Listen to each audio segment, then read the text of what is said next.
The 10 Best Ken Loach Films. British filmmaker Kenneth Charles Loach, better known as Ken Loach, has been crafting films for nearly 6 decades, curating a diverse portfolio of cinematic masterpieces that vividly depict the political and social experiences of working-class people. From his early BBC plays to the Palme d'Or award-winning films, Loach's films persistently challenge the political status quo, often sparking controversy. Mr. Loach's persistence to challenge the political status quo had provoked numerous controversies. While the right-wing media dubs him a madcap, raging filmmaker and his works as Marxist sermons, he is truly a filmmaker of conscience. Inducing furious political debates had been part of his 50-year-plus filmmaking career. It is true that some of his works fail to overcome the inherent didacticism or it is limited by the lack of political complexities. But, he is a champion when it comes to weaving an honest portrayal of working-class men. The poor in Mr. Ken Loach's films aren't hapless victims. They remain as dignified as the people occupying society's alleged upper strata, while they also resist the class-ridden society's byproduct, poverty.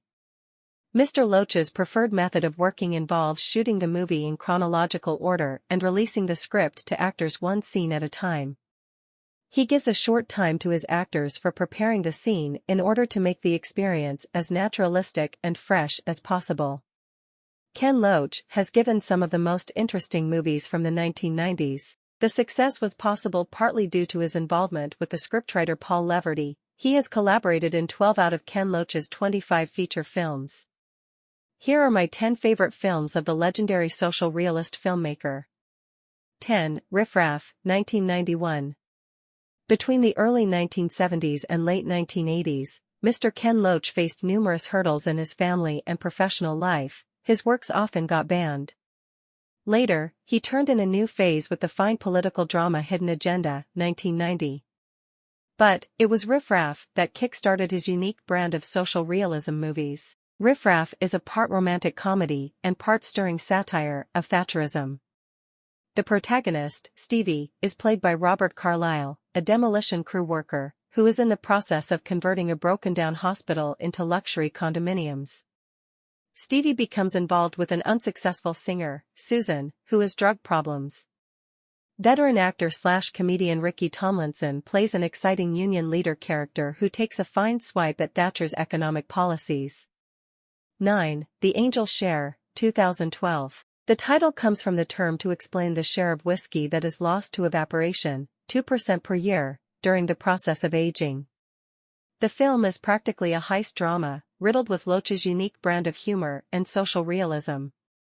For young Glaswegian friends, who are already serving community sentences, plan to steal some rare and expensive whiskey kept for auction at a distillery. Robbie, Paul Brannigan, is the chief character among the four, who is trapped in poverty and has a history of bad childhood and criminality. Now, he has to provide for his pregnant girlfriend through the means he had always known.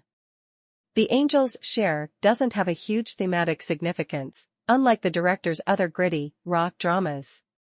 Yet, it is a pleasure watching these reprobate Scots battling for a second chance.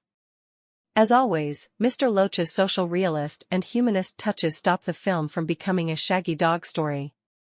8. My Name is Joe, 1998. The titular character is a recovering alcoholic, played by energetic Peter Mullen, from impoverished Glasgow neighborhood. Joe coaches a ragtag group of local guys for the soccer team, who is sort of his extended family. He does some odd jobs to add to his welfare checks. Life becomes much better for Joe when he starts wooing social worker Sarah, Lewis Goodall. Both of them are bruised souls attempting to overcome their haunted past.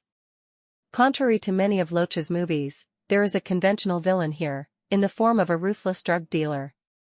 My Name is Joe is not much of social commentary, but rather a simple story of a good guy facing big hurdles and tragedies. Yet, what it stops from becoming too conventional or didactic are the organic narrative flow and genuine emotions. Loach makes us care about the characters, and the love story deeply touches the viewers. 7. Sweet 16, 2002. After his first American movie, Bread and Roses, Mr. Ken Loach adhered back to his unorthodox style of filmmaking, starting with an excellent ensemble of non-actors.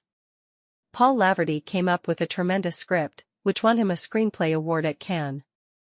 The story revolves around a tough Glaswegian teenager Liam, Martin Compston. Liam's mother is just about completing her prison term. When the mother gets out, Liam wants to place her in a soothing atmosphere, far away from her drug-pushing boyfriend and crude grandfather. He conjures a scheme with his pals to make some quick money, which shoves in more conflicts. This neo-realist tale largely works due to Laverty Loach's refusal to sentimentalize the poor and due to the magnificent performance of Compston. It's definitely one of those distressing Ken Loach movies, yet it brims with powerful and believable emotions. As usual, we need subtitles to decipher the unbelievably thick accent and casual insults. 6. The Wind That Shakes the Barley, 2006. Although the movie won the coveted Palme d'Or award at Cannes and did well at the local box office, it drew harsh criticisms among British media for its portrayal of the IRA. It is understandable since the majority of British media had never shown objectivity while discussing Ireland.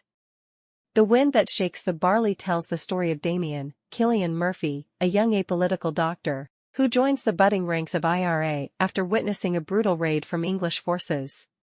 Ken Loach once again excels in focusing on the human experience, although the political debates, devoid of complexity, threaten at times to hijack the narrative. Mr. Loach perfectly grounds the characters in the rough 1920s rural environment.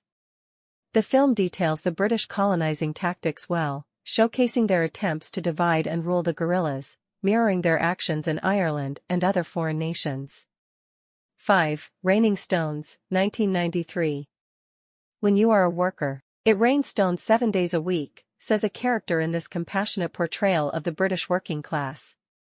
Raining Stones was the second film where Mr. Loach worked with socialist playwright Jim Allen. Ken Loach opens the film with one of the best humorous sequences in his oeuvre. A couple of underemployed middle-aged guys try to steal a sheep and sell it in a butcher shop. The narrative centers on Bob Williams, a skilled plumber who survives by doing odd jobs. He has to rely on home assistance vouchers to put food on the table for his family, wife and 7-year-old daughter Colleen. Colleen will soon celebrate her first communion. And Bob, who doesn't have a quid to pay house bills, needs to buy an expensive dress. Raining Stones, like most of Mr. Loach's humanist works, stays away from dogma. Although the director is pretty clear about his views on the capitalist system and religion, he doesn't turn his characters into caricatures, spewing rigid ideologies. In what could be deemed as Loach trademark, the overtly political remarks of the director are passed off through a minor character. Here it is Bob's father-in-law, played by Mike Fallon. 4. Land and Freedom, 1995. This riveting and complex political drama takes place between 1936 and 37 during the historic conflict of the Spanish Civil War. The protagonist David, Ian Hart, is a staunch communist from Liverpool, who decides to join his comrades in the fight against Franco's fascist regime. David joins a group of fighters, hailing from America, Ireland, and other parts of Europe with obsolete weapons and no training. Land and Freedom is not just a reiteration of a bygone conflict, it's also a warning against far-right ideologies, which keeps on promoting embittered individuals as people's leader and hatred as its political manifesto. This film isn't just a simple portrait of communist ideals versus fascism. It gets more complex when it captures the bitter internal struggles among the Stalinists and Workers' Party, POUM, and the barriers, in terms of logistics. David's disillusion is brilliantly showcased as he falls in love with Bianca, a fiery girl serving in the Spanish militia. Loach and writer Jim Allen applies good framing techniques to explain the less-known political situation to the outsiders. Land and Freedom is a very important film for the current, degrading political climate. 3. Daniel Blake, 2016. Ken Loach's Palme d'Or winning drama is imbued with righteous fury, which reminds us of the director's earlier, distressing television drama Kathy Come Home, 1966. This latest collaboration with screenwriters Paul Laverty and Loach once again stays true in capturing the impoverished but proud, unyielding nature of the working-class people. The film is set in Newcastle and revolves around an elderly, skilled carpenter, Daniel Blake, whose disability benefits are scarped off for farcical reasons. The low-key naturalism, earthy humor, and genuine subjectivity, the chief ingredients of Loach Laverty works, are perfectly blended in this poignant drama. Daniel Blake's biggest triumph is the graceful way it draws our empathy for those dealing with poverty and a rigged welfare system. Loach's movies aren't always about a one-note fight of an individual against the apathetic government institution. They have a sincere, humanist core. Here, it is the beautiful friendship between Daniel and young, single mother, Katie.